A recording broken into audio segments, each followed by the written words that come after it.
গ্রেফতার আরাবুল ইসলাম ইতিমধ্যেই তাকে বারুইপুর আদালতে নিয়ে যাওয়া হয়েছে। আজ তার এসএসকেএম হাসপাতালে প্রথমে স্বাস্থ্য পরীক্ষা হয়, এরপরেই তাকে নিয়ে যাওয়া হয়েছে বারুইপুর আদালতে।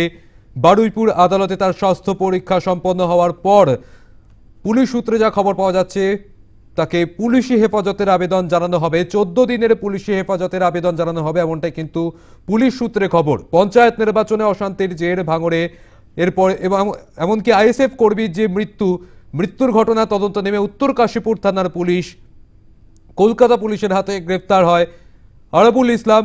আজ তাকে বারুইপুর আদালতে পেশ। আরাবুলের গ্রেফতারিতে খুশি নিহতের পরিবার। আরাবুলের শাস্তি এবং অভিযুক্তদের গ্রেপ্তারের দাবি তুলেছিলেন ওই আইএসএফ কর্মীর পরিবারের লোকেরা।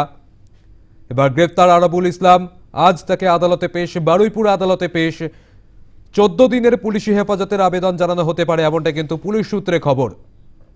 তার আগেই দুপুর 1টা নাগাদ তাকে নিয়ে যাওয়া হয় এসএসকেএম হাসপাতালে। এসএসকেএমে তার সম্পন্ন হয় স্বাস্থ্য পরীক্ষা। স্বাস্থ্য পরীক্ষার পর বারুইপুর আদালতে আরাবুল ইসলাম। আরো বিস্তারিত জানবো, আমাদের সঙ্গে রয়েছেন প্রতিনিধি সুকৃতি ভট্টাচার্য। সুকৃতি, এই মুহূর্তে কি আপডেট রয়েছে?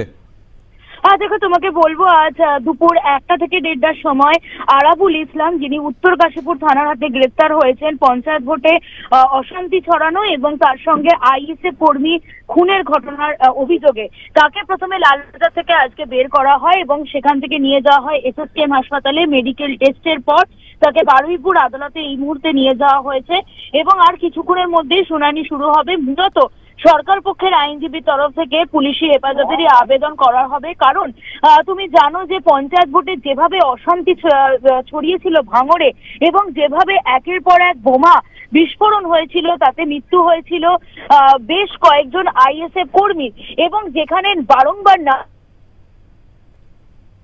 আরাবুল ইসলামের বিরোধীরাও বারংবার অভিযোগ করেছিলেন, সেই সময় ঠিক ছিলেন এই সংক্রান্ত বিষয়ে পুলিশকে তদন্ত করতে দেওয়া হোক। এবং তুমি জানো, বেশ কিছুদিন আগেই ভাঙড় ডিভিশন কলকাতা পুলিশের আওতায় আসে এবং থানা সেখানে উদ্বোধন থেকে ভাঙড় কলকাতা পুলিশের আওতায় আসে। তারপর থেকে ভাঙড়ের যে পুরনো কেসগুলো ছিল, সেন্সিটিভ কেস ছিল, সেইগুলো নিয়ে ভাঙড় ডিভিশনের ডিসি সৈকত ঘোষ প্রথম থেকেই কিন্তু এইগুলো তদন্ত করছিল এবং তার মধ্যে এই আরাবুল ইসলামের কেস ছিল অন্যতম। এবং এই কেসেই গ্রেপ্তার করা হলো, অর্থাৎ ভাঙড়ের এক আইএসএফ কর্মী খুনের ঘটনাতেই গ্রেপ্তার করা হয়েছে তাকে।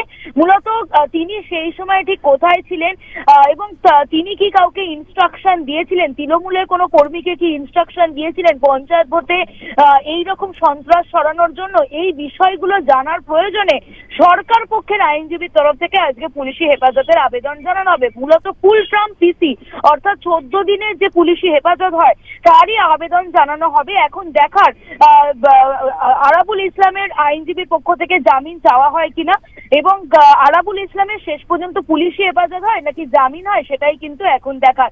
এখন আপাতত বারুইপুর আদালতে পেশ করা হয়েছে আরাবুল ইসলামকে, আর কিছুক্ষণের মধ্যে শুনানি কিন্তু শুরু হবে। সৌমজিৎ। সুকৃতি, এই জায়গায় আরো একবার তোমার কাছে জানতে চাইবো, আজ যখন আরাবুল ইসলাম তাকে আদালতে পেশ করা হচ্ছিল, সেই সময় কি তার কোনো প্রতিক্রিয়া পাওয়া গিয়েছে? তিনি কি কোনো মন্তব্য করেছেন? একেবারেই দেখো, লালবাজার থেকে শুরু করে এসএসকেএম হাসপাতাল, বিভিন্ন জায়গায়, এমনকি বারুইপুর আদালতেও সাংবাদিকদের তরফ থেকে বারংবার জানানো হয়, তাকে প্রশ্ন করা হয় যে ভাঙড়ের সন্ত্রাস যে ছড়ানো হয়েছিল, যে ঘটনা পঞ্চায়েত ভোটের আগে আমরা দেখেছি, সেখানে কি আপনার কোনো যোগসূত্র ছিল? কিসের জন্য আপনাকে পুলিশ গ্রেপ্তার করেছেন? কারণ তুমি জানো, কালকে উত্তর কাশীপুর থানায় তাকে তলব করা হয়েছিল, সেখানে জিজ্ঞাসাবাদও করা হয়, কিন্তু এই বিষয়ে বারংবার প্রশ্ন করা হলেও তিনি নিরুত্তর থাকেন। তার তরফ থেকে কোনো প্রতিক্রিয়া পাওয়া যায়নি। সৌমজিৎ। একেবারেই ধন্যবাদ সুকৃতি।